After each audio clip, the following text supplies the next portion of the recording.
We have a letter dated August 12th, 2024 from the Union of British Columbia Indian Chiefs regarding UBCIC Resolution 2024 to 33, rejection of residential school denialism. And this was brought forward recommended by Councillor Selcott. Thank you, Chair. Read the recommendation and then comment. I move that Council reaffirm Council's commitment made at the May 31, 2016 Committee of the Whole meeting, which reads that the calls to action in the Truth and Reconciliation Committee final report be endorsed. The United Nations Declaration of the Rights on the Rights of Indigenous Peoples be adopted, and that staff are directed to develop actions for approval by Council to implement the calls to action from the Truth and Reconciliation Committee final report that explicitly recognize the role of municipal government, and further, that Council acknowledge and support the Union of British Columbia Indian Chiefs Council Reconciliation 2024-33. So before we, is there a seconder? Councillor Almeida. Just before we move forward with comments, just say that we have previously passed in 2016 all of the 3 bullets in the middle of this resolution. The only addition is the last one, and further, that Council acknowledge and support the Union of British Columbia Indian Chiefs Council Resolution 2024-30. That's correct, Chair. Councillor Almeida. And just a small correction to be particular. Councillor Southcott accidentally said Indian Chiefs Council Reconciliation 2024-33 at the end, which he meant to say resolution. So. Thank you. So if I may, I was part of the council that passed the resolution or the recommendation in 2016. And there were actions that were taken after that, including, for example, the entire staff of the city had opportunity, and most took it to do a blanket exercise, which is something that was offered by a local organization here, just as an example. The reason why I am moving this at this time is because of the division that's in our community around issues that are specifically defined by the UBCIC's resolution. And it very distinctly devolves on human development work that I've been involved in since more than 30 years ago, mostly with men, but not just with men.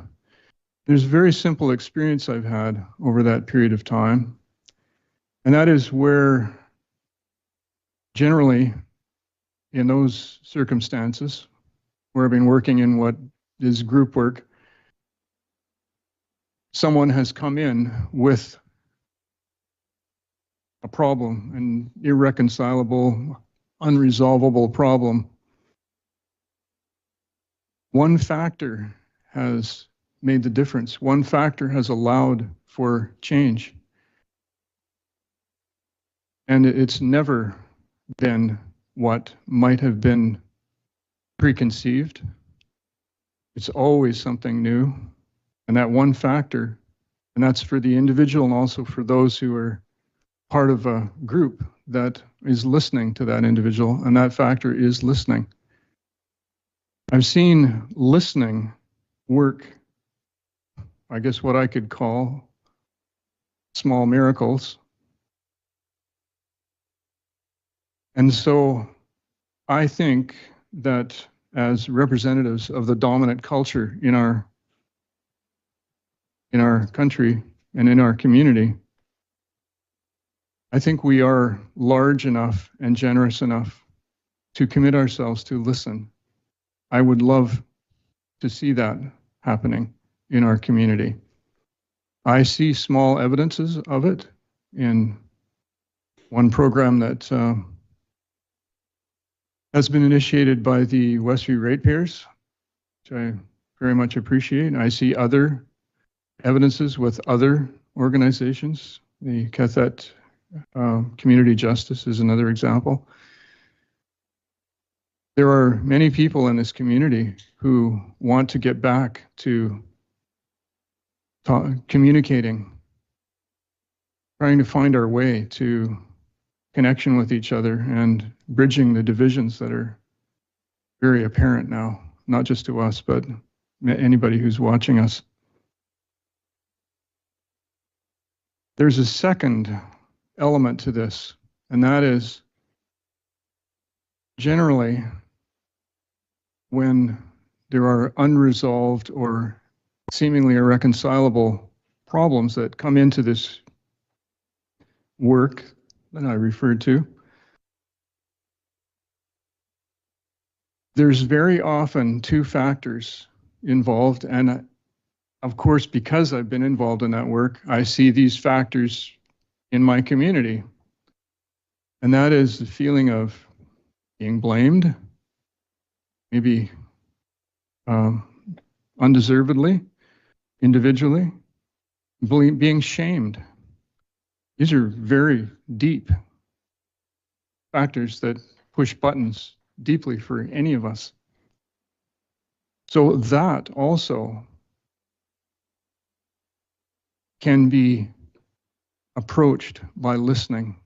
And I would hope that we are also large enough and generous enough to listen,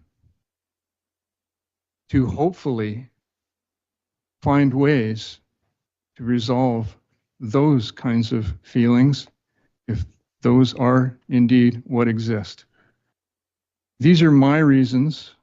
They come out of my experience. They are probably as central to why I'm sitting at this table as anything.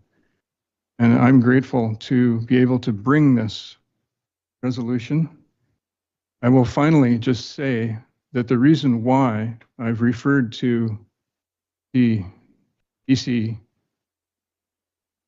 BC Indian Chiefs Council resolution is because I want to see us be large enough and generous enough simply to listen without judgment, without feeling blamed, without feeling shamed, and then move on from there. Thank you, Chair. Councillor Southcott. Councillor Isaacson. Thank you, Chair.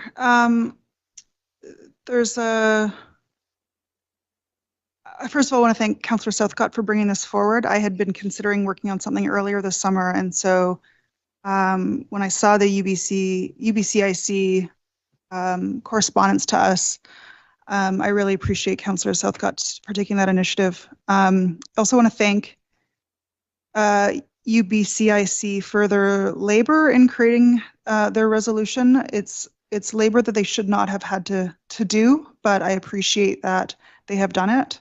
A lot of the language that has been in our council chambers and public meetings, in our Facebook groups, has had real impact recently on residential school survivors and their families who are re-traumatized every time residential school denialism pops up.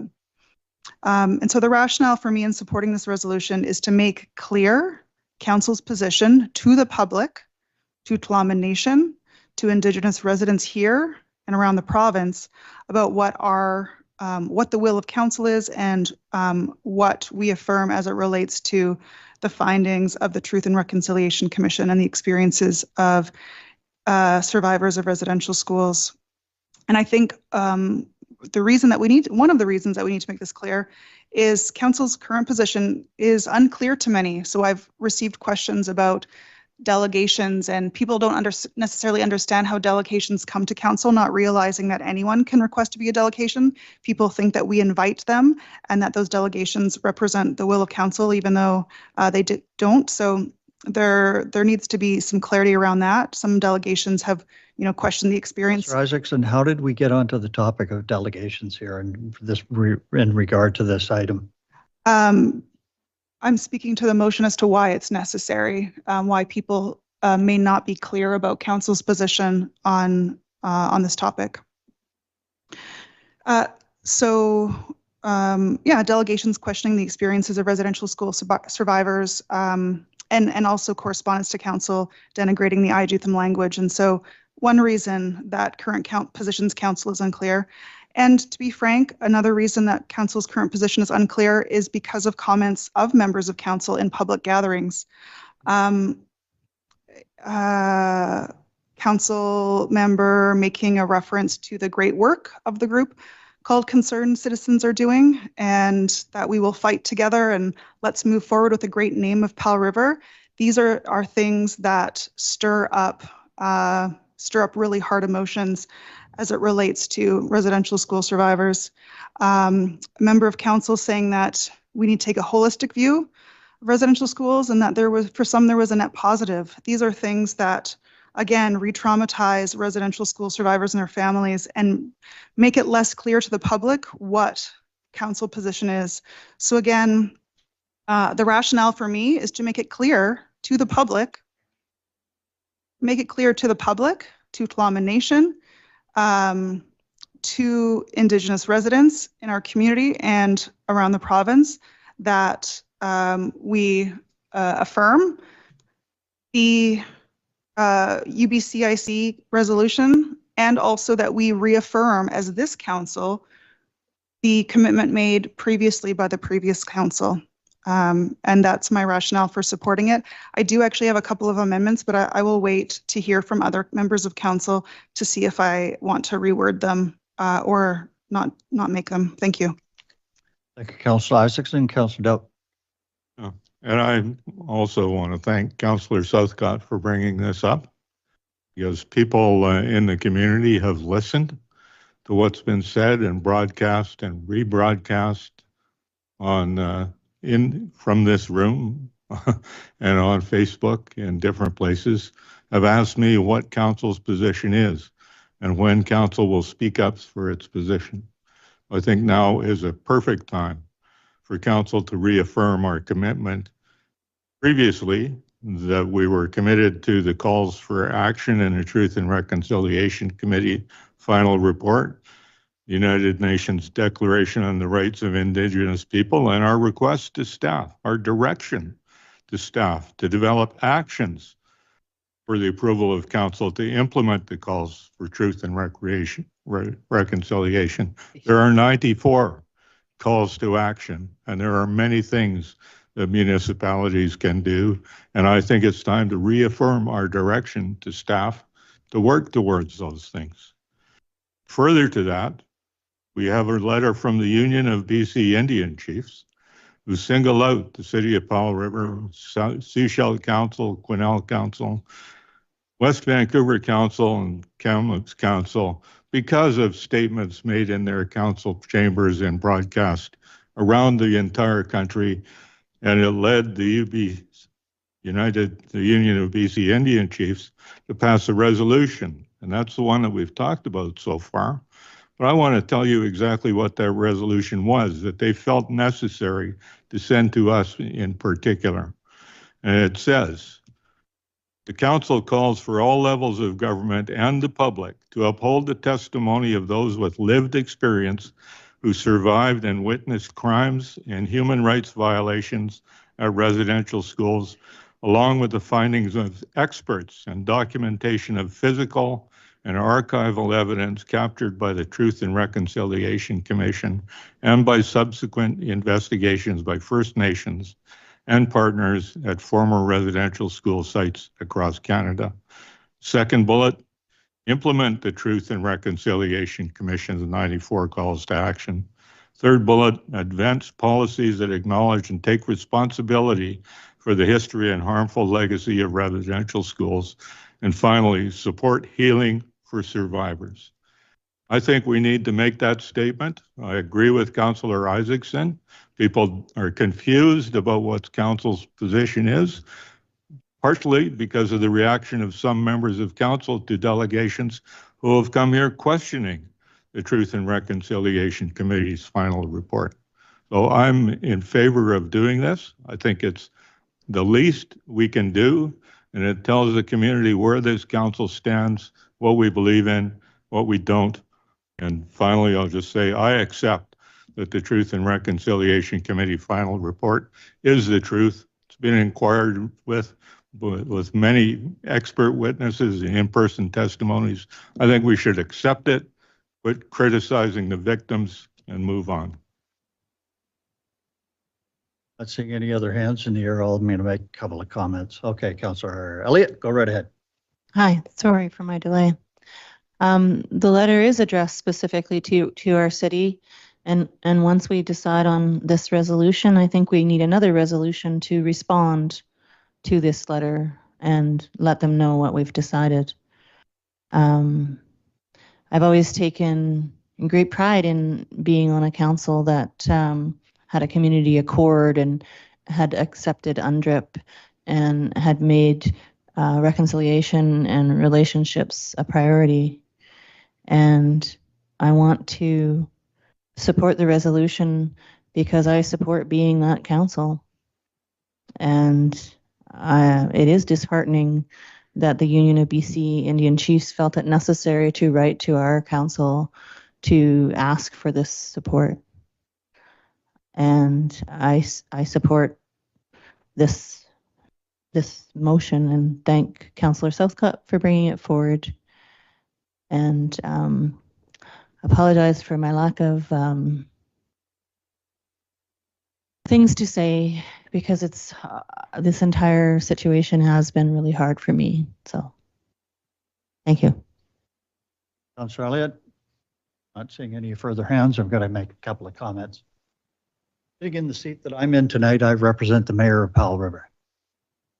As the acting mayor, I'm aware that in terms of our mayor's position, when he saw this brought forward, he reached out to Councillor Southcott, and the suggestion from the mayor at that point in time was to politely ask Councillor Southcott to reconsider not bringing this forward this evening, but to agree to set up a face-to-face dialogue with a facilitator who has been in this chamber and expressed an interest to be involved in discussions between communities and governments, to put her fine expertise to work so that dialogue could properly take place and then move forward. That was the mayor's position. And obviously, with this on the docket tonight, Councillor Southcott did not think that was a good suggestion. So we see it, we have it before us. Now, I think there were maybe a few councillors here in 2016, I know I was, when we passed the first three bullets of the recommendation at that time, in support of Truth and Reconciliation Committee and final report that explicitly recognized the role of municipal governments. Everybody voted in favor. It was a unanimous vote. What we have tonight is an addition, with the addition of "and further," that Council acknowledge and support the Union of British Columbia Indian Chiefs Resolution 2024-33. Now, I know why, and I think I know why, even though I haven't asked the mayor, why he was hesitant to see this brought forward, because in terms of what the British Columbia Indian Chiefs have proposed, there are legal aspects to it in terms of censorship, in terms of freedom of speech, in terms of human rights in the charter. So I will not be voting on this item tonight. I will be abstaining for that reason. And I am going to ask staff to reach out to legal to get an explicit legal opinion in terms of what this represents this evening, because I have no idea. It's far too convoluted and far-reaching. And I don't want us putting the city in any type of legal jeopardy. And that's the rationale. And I'm going to make the motion before we vote on this motion, even though it's on the floor. And I'll make the motion that we ask staff to provide a report on what's before us tonight from our legal counsel. Do I have a seconder? A point of order, Chair. I think you could propose an amendment to this motion, but otherwise you would need to either defer the current motion or have us vote on it before you make it a second motion. We have a motion on the floor right now. You could make a motion to postpone to a subsequent meeting, and then we could make a motion after that. Yep, I'll make a motion to postpone to a future meeting. And then revisit upon having legal opinion presented. Is there a seconder? Seeing none. That is not an amendment. So I'll call the question, and I would like to make sure that my vote, not my vote, but my abstention on this item is recorded. Point of order, Chair. There are no such thing as abstentions in our voting. If you don't vote, your vote, it counts as in the affirmative. That's in the community charter. Sorry, CAO, could you clarify how abstain voting on an item such as this that has ramifications far-reaching?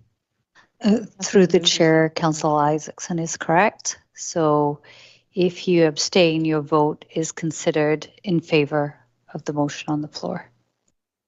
If I abstain, I'm in favor? Chair? Through the chair, yes. Even though I verbally do not wish to vote? Chair? Through the chair, yes. If you, to show your opposition to it, you have to vote in the negative. Sorry, you have to oppose it. Beg your pardon. Thank you. And do I have the prerogative to leave the room prior to taking the vote? You do. Okay, I'm Through gonna the step chair, you outside can- and pass yeah. the acting mayor's role to Councillor Selcott.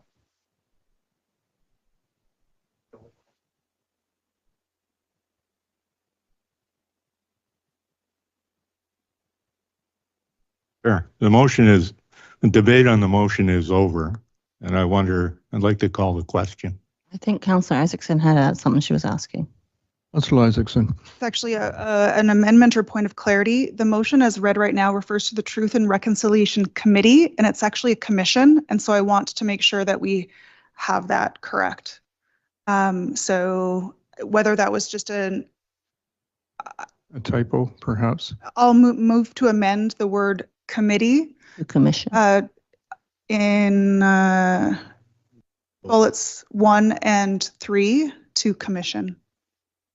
And the main part of the body at the top.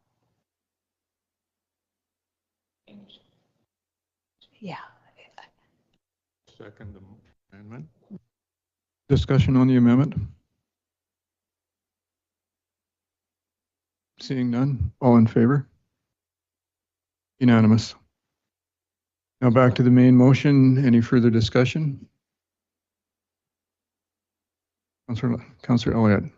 So I just wanted to address the concern about needing legal advice.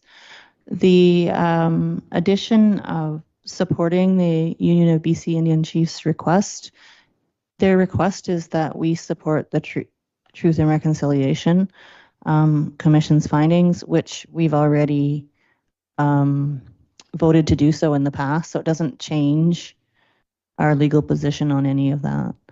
So I didn't agree that there's different legal ramifications to accepting the Truth and Reconciliation's final report and implementing those actions that relate to municipalities now that are different than they were before. And so I respectfully disagreed with the need for a legal review because they're really not asking for anything different. Thank you, Councillor Elliott. That related to the amendment that received no second. Any further comments? Seeing none, I'll call a question. All in favor? Unanimous. Thank you. Chair, Yes. I have an additional motion to make with respect to notification, as Councillor Elliott mentioned earlier. I'd like Letter of response. for us to invite Councillor Palm back in before we make any more motions, if possible. Perhaps we should give him the option. So I will move. He can be a part of the conversation. I've sent it to our clerk. I move that council direct staff to prepare and circulate a response. He's coming back. Oh, okay. No, it's another motion now.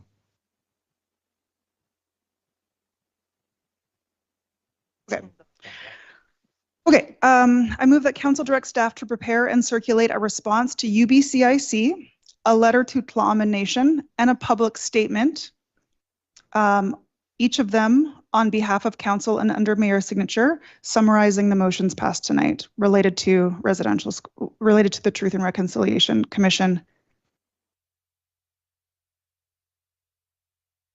I'm talking about, but I think it's clear.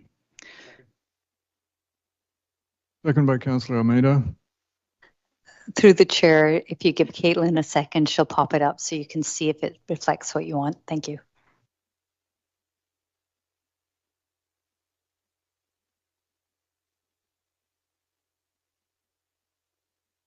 Yeah, I think that's right. So I made the motion, correct? Is that your motion? Yeah, and I'm before it may be a seconder, I'll just check with staff. Is that sufficient direction?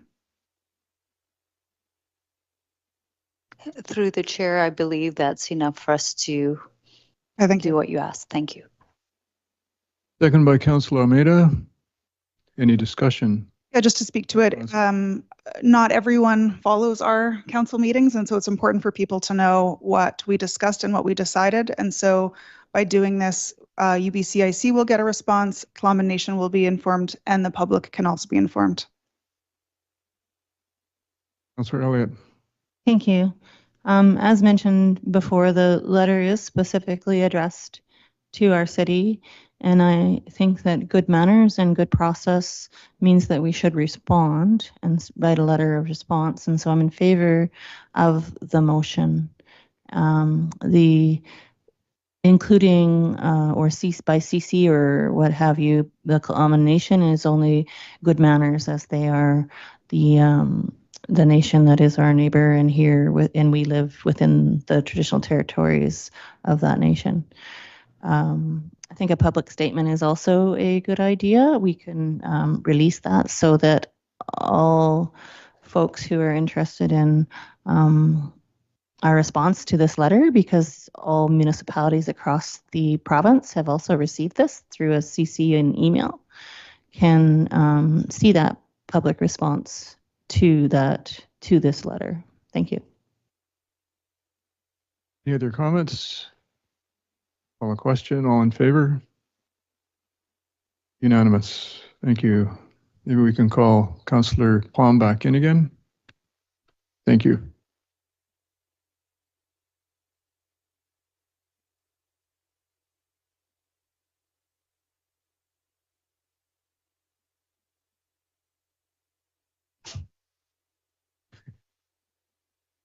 Question period, Chair. So we are 14. Questions? Questions? Mr. Galinsky is not here, so Mr. Urbain, come right up to the mic. Mr. Galinsky online? I know everybody's tired, so I'll keep this short. I'd like to thank you for passing fourth reading on my subdivision. There's still a few hurdles, and we've talked about them today, Jason and I, and I'm hoping in my question, because this is question period, and as my another developer in town, affordable housing is what I'm trying to bring in under $500,000. My clock is ticking because as a strata with 60 units, you have to propose and finalize the whole strata. So I've been spending money to put all that together, including the blueprints, everything. I've gone out on the line.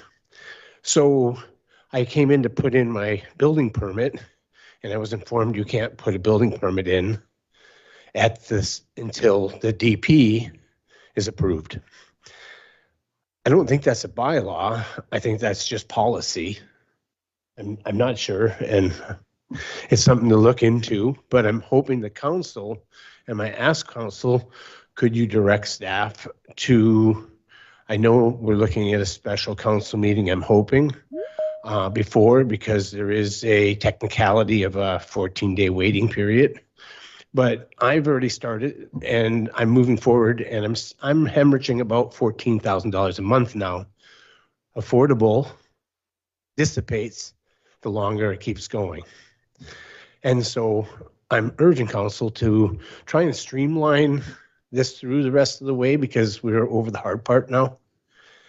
And so my question is, could you help staff maneuver through that? I know, Cindy, you've mentioned in the past that it'd be nice if we could do the DP at the same time as the subdivision. It is a risk, but if the developer is willing to take that risk, I've taken a huge risk by moving forward.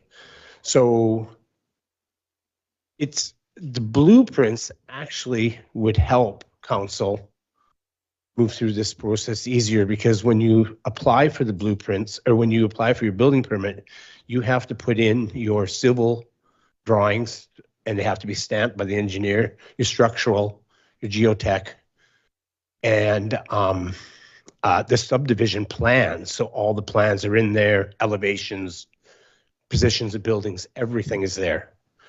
So it's a really good way of getting a good look at everything at the same time. So I'm just asking if we could kind of streamline it over the next few weeks, because it's been a long summer to get to this point. And now we only have one meeting, I think, in September, October. And then we're in the Really November, good question December. for staff. Pardon me? Really good question for staff. Maybe Right. they could answer it. So Okay. Through the chair and through to our speaker, Mr. Urbain, this is a similar question that was posed to Jason Gao earlier. And in terms of procedural order, if we are to process a building permit before the development permit, that would require a change to the OCP. So the best and I think most expedited piece, and I think Mr. Urbain will appreciate that this is a late item. We were scrabbling to get all the documents to get you to this point on the rezoning today by the skin of our teeth. So one other thing is there are some pieces that you still need to do for the DP, and you can speak to Mr. Gao about that. And we have the option for council to consider, we have some other items and pretty heavy load coming up for the 10th agenda.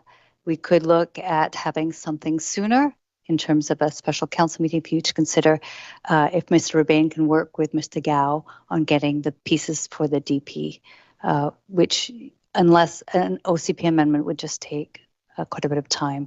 So Mr. Urbain, you'll appreciate that we've really squeezed things to get you on the agenda for today. And I think there is ways, if we can work with you to get the missing pieces of information, to get that DP done, and see if council will consider a meeting between now and the 10th if we get those pieces in time. Thank you. Thank you, CAO. Councillor Elliott.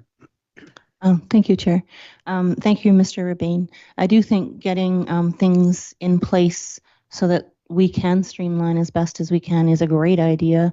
I think we do that through OCP planning and possible revisions to bylaws that might talk about that.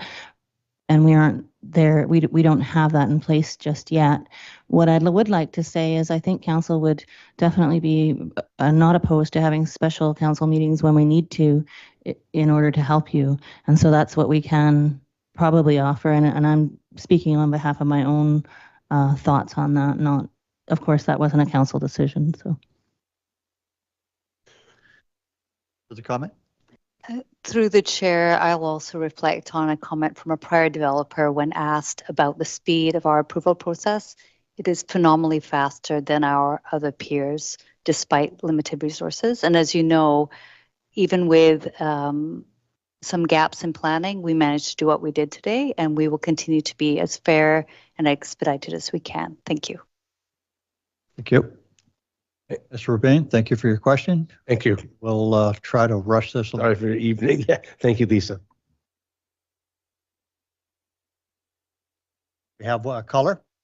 And who is that Miss Budgell?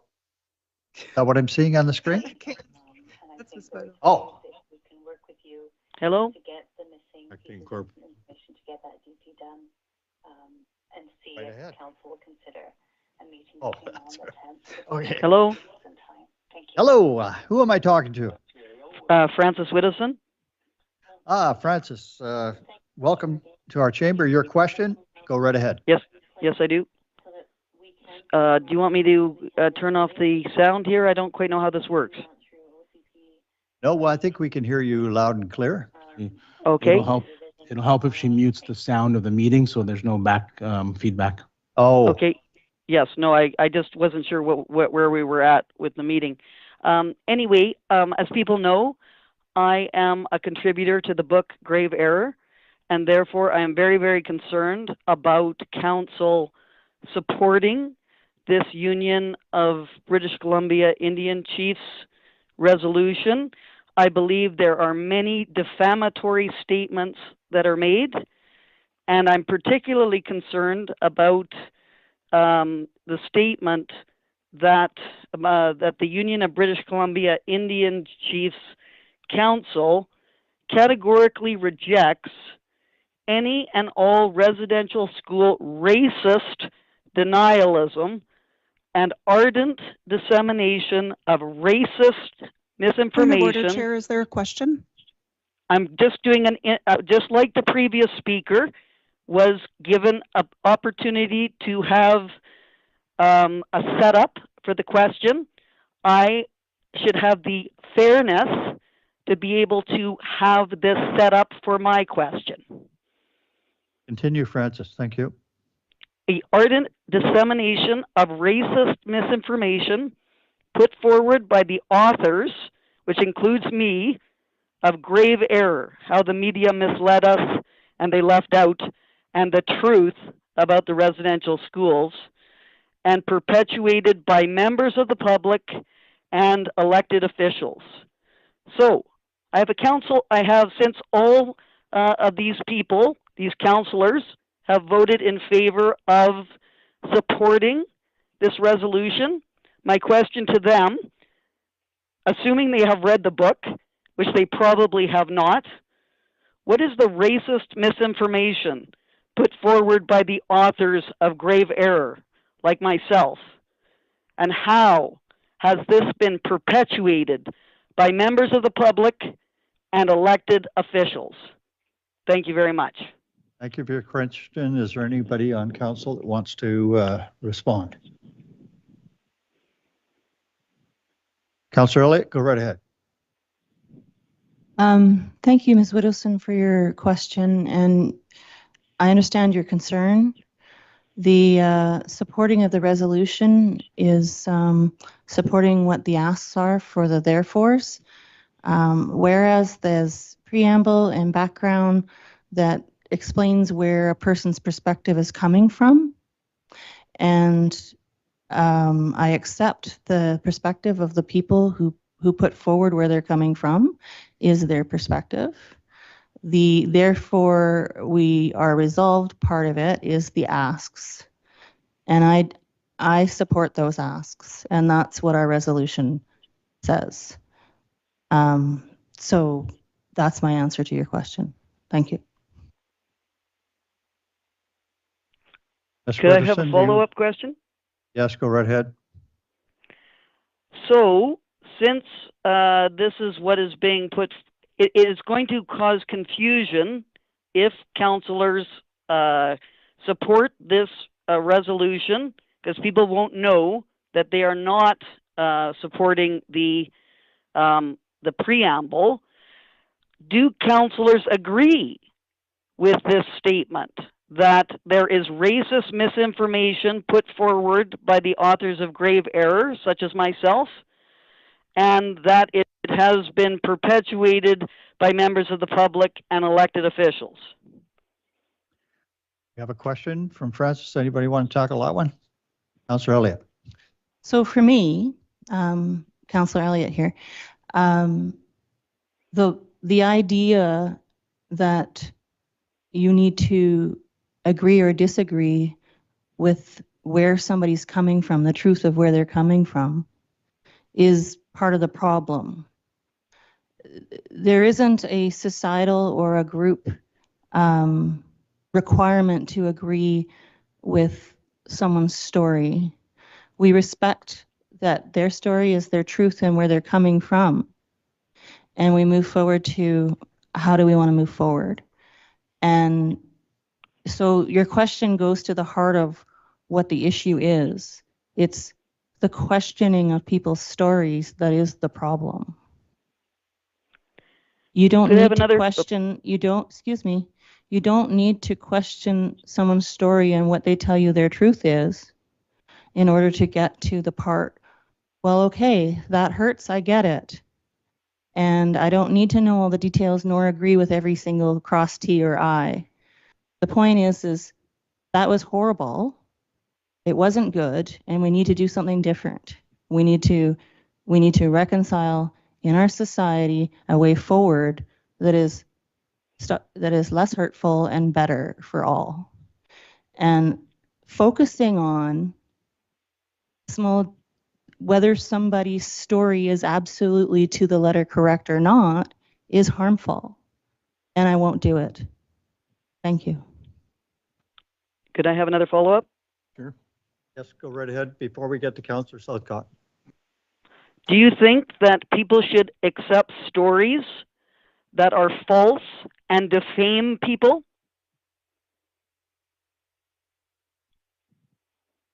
I think my answer stands. Okay, and next we have Councillor Southcott. Thank you, Chair. So I'd like to speak because I introduced this motion. And I want to simply return to the reason I did, and that was to point to listening as a way to get past the divisions that we experience in our community. And when I say our community, I am including all of us of European and whatever other descent, and also the Indigenous people of this area, because that's what I consider our community to be. What's important to me is that we find our way back to working together. And the way that I have experienced most effectively that to be is listening to each other. And that simply means, without repeating what Councillor Elliott said, I essentially agree with her point of view, but it's about listening. We have to get past feeling offended or etc. The reactions that we feel, if we can take a step past that because of being large and generous people. And that is what I am hoping for in our community. And that is why I presented this resolution. Thank you. Could I have a follow-up? Yeah, go right ahead.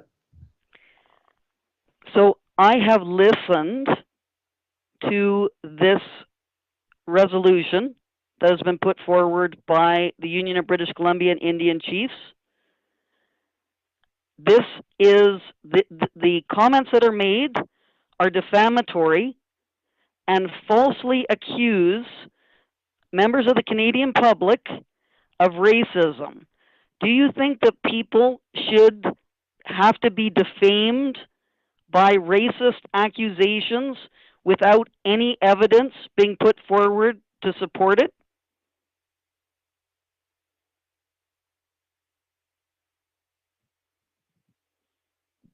Anybody want to respond? I'm sorry, I don't know why that's a question. The results of residential schools speaks for itself.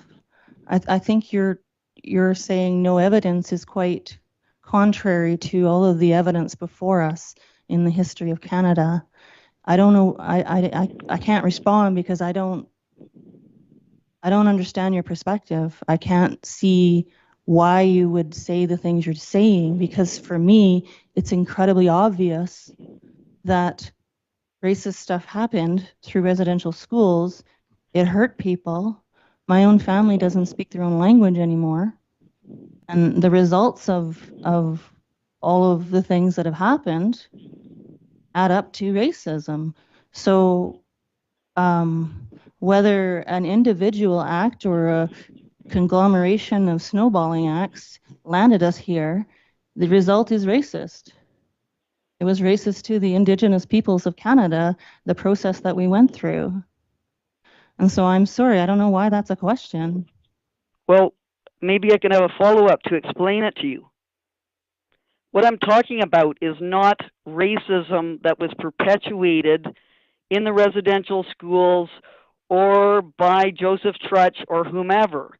What I'm referring to is the comment by the Union of British Columbia Indian Chiefs that there was racist residential school denialism and racist misinformation put forward by the authors of grave error. The Union of British Columbia Indian Chiefs has provided no evidence of there being racist misinformation put forward by the authors of grave error. Does Councillor Southcott think that people like myself and other contributors, the distinguished contributors of grave error, should have to put up with defamation without any evidence being provided? I can answer that. There's a distinction between misinformation and disinformation. Misinformation may be unintentional. Disinformation is intentional. I'm referring to, and I take that as an answer to your question, because perhaps greater insight will demonstrate the difference relative to your work and the others who contributed to that book. Could I have a follow-up? Yes, go right ahead. Point of order, Chair. Chair, we've got other people Yes, I lined know. up to ask I know. questions, and the We have questioner one more question. has asked many questions Let already. the speaker finish. Thank you very much. Go ahead, Ms. Widdowson. Since I've been defamed by these whole processes that are going on, I think I can have a bit of latitude given to me. Mr. Southcott, what is the racist misinformation that is put forward by the authors of grave error? I'm not prepared to answer that question. I answered your question already. Okay, Ms. Widdowson, we're going to conclude the questions from you for tonight. Appreciate you tuning in, and we'll move along to the next question. Thank you. Thank you very much.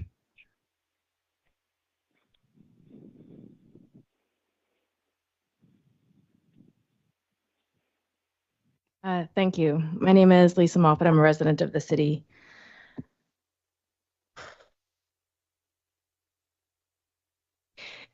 These are somatic practices to move energy out of your body. Anybody got any Kleenex in the room?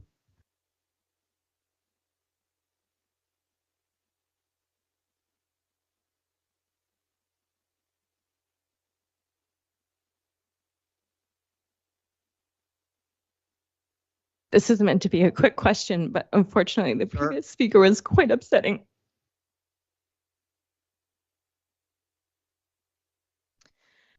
Councillor Palm, you mentioned that the mayor had suggested to Councillor Southcott to reconsider not bringing this forward today.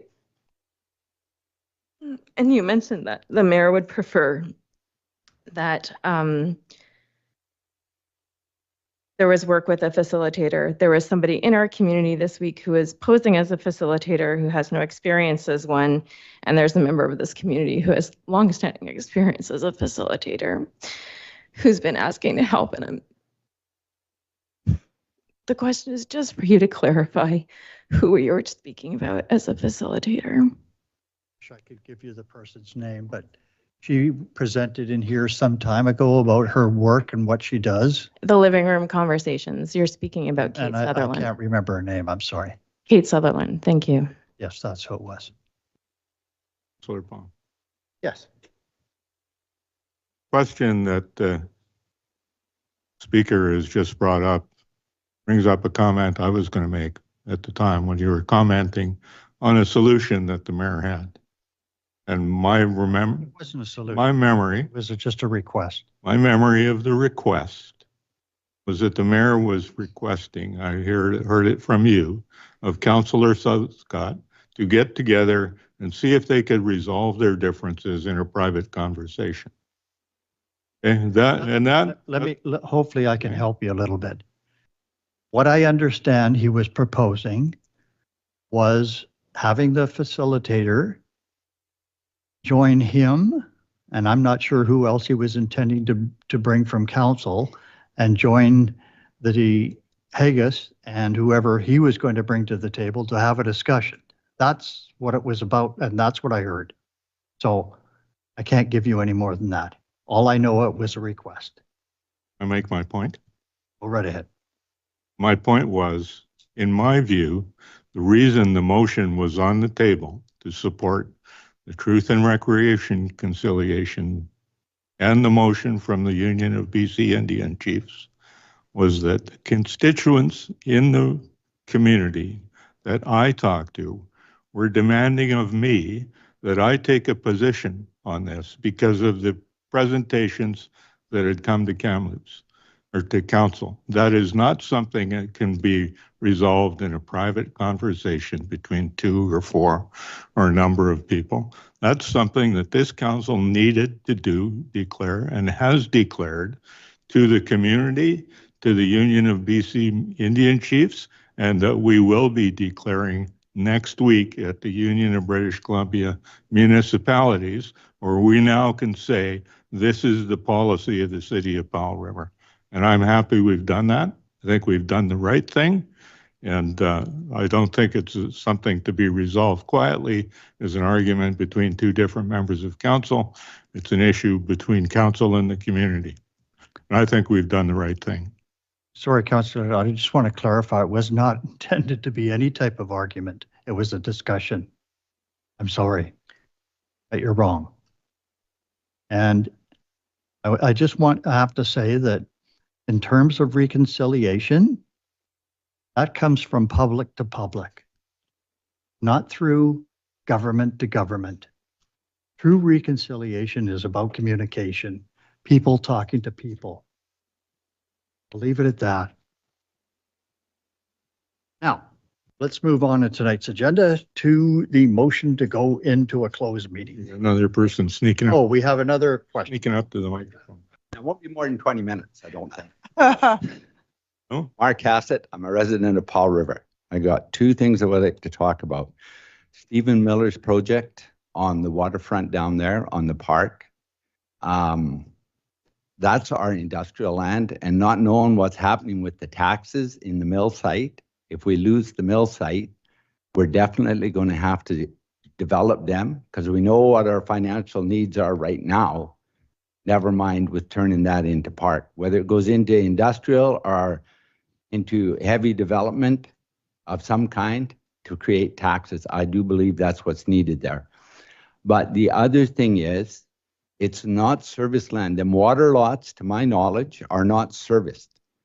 Them water lots have water access. Back in the day, I don't think there was any of you in the seats when that came through council back in the day when that was all divided up. That has water access. It's not, I don't even know if they're legally subdivided yet. So what I would like to say is if you're going to even consider the park issue, what's the cost the city may have to bear to put a road in for them lots? Because in the day when the top got developed, the road was going to get built. And that's what was going to be used to build the road. So just a thought. I'm not against parks, but the rest of all the waterfront right through the marine is already a park. I don't think we need any more on the waterfront. And the other thing, when I was listening to the council or the directors meeting at the regional district, maybe you could clarify. The city said their cost for the recycle was $45 million. That's what I'm sure I heard. And I'm wondering if theirs was is going to be 45 million. What is the city's portion of that going to be? Councillor Powell. Yes, Councillor. Couple of answers for you. Sure. Okay. Mr. Miller's proposal is for the old golf course lands. Correct. That are generally above the road and above the sewage treatment plant. Correct. Ending at Willingdon Beach Park and going back to the parking lot that hasn't been property of the mill for some time. It does not include the waterfront industrial lands. Those are all separate, have separate uses, and his proposal doesn't talk about changing those. No, that is correct, but they are not serviced them lands right now. I'm correct. That's what his presentation says. Yeah, the golf course lands. That's the top side of the road that goes down behind them businesses on the front, on the waterfront. He would come down to that road. Anyways, it's just a thought. It's just a comment because I remember it back in the day when that was done. Okay. And I don't think there was any of you in the chair in the time. I might be wrong. I just wanted to clarify that there's no waterfront lots on the property he's talking about. And the current waterfront industrial lots in his plan would stay the same as they are. Correct, they will, but they'll have to be serviced. And that's where the cost is going They don't have to be serviced any more than they are right now. Okay. So that, that's my position. If you want to know the answer, there's this report in the finance committee of the regional district from last week that goes into great detail of the resource recovery center. You can find that online. I was actually looking at the minutes online for the regional district. They're really easy to find. You can see when our next meeting for the regional district is. I encourage you to come down and ask the questions of all the financial staff that are there and can give you the answers at that meeting. I don't bring all the regional district files to these meetings because this is a council meeting. Correct. Different group.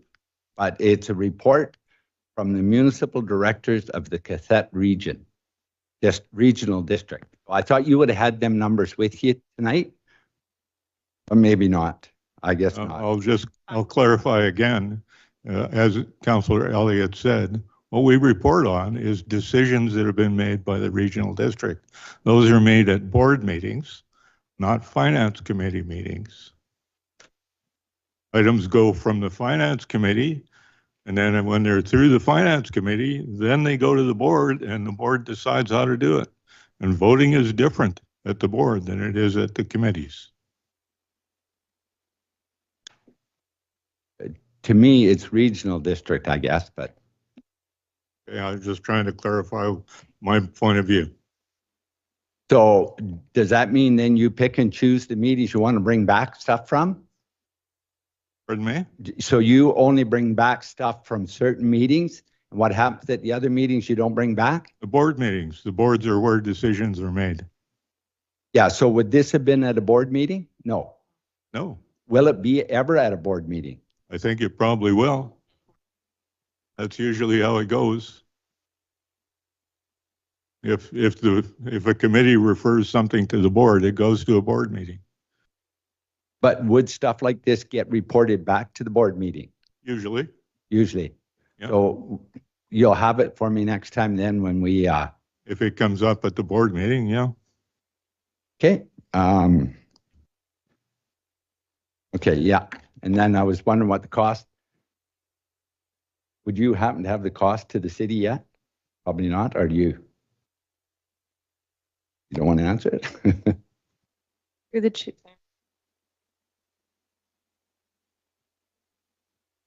Through the chair, could you expand on which cost you're looking for, Mr. Hassett? All the cost that the city is going to be responsible for, the water line, the intersection at the top of the hill, and the cost for the building of the UBCIC site. Through the chair, I can speak to the two initial costs because those are city costs. Council directed staff to complete those two capital projects because it's on city land. So the road, the access road was 50-50 share with Cathett Regional District, and our share, half of it was 928,000. And then the water main, which was required in order to have proper water flows for things such as fires, was 736,000. The cost of the facility itself and the operation of it is business of the Cathett Regional District and not information that staff at the City of Powell River have. They, of course, requisition us annually for the costs, but that would be a discussion point with their staff should you like more detail on their operation. Okay. And one other question, if I could. Did they at the meeting say it was going to be a $5 million a year operation budget to keep that afloat?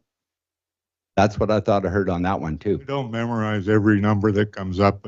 Maybe Cindy's got it on her So I would suggest, I'm suggesting again, that you can get the entire report to the Cathett Regional District Finance Committee on the Cathett Regional District website, read through it, see what the Finance Committee was told, and then you can wait and see what happens when it goes to the board.